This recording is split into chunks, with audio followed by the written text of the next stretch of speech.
Oy, maayong adlaw mga kaisog unan.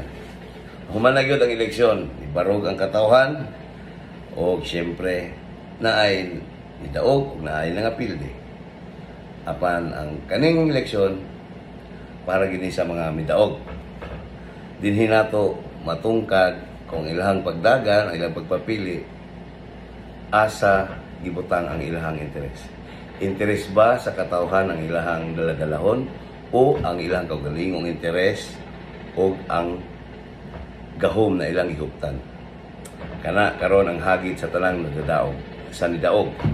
Nahot unta na kanunay ibutang sa inyong kaugalingon na ang katawhan na nagbutang kaninyo diha maoy inyuhang alagaran ug dili ang kaugalingong interes. Kay kung inana mga stepping na ang katawhan na gyud adunay gahom sa paghukom kaninyo. So busa kaninyong tanan na nidaog sa maong eleksyon, congratulations.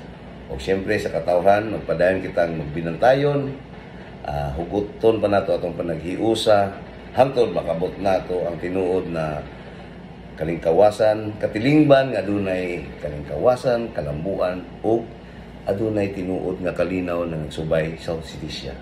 Kanatong tanan, mabuhay kita o siyempre Pilipinas.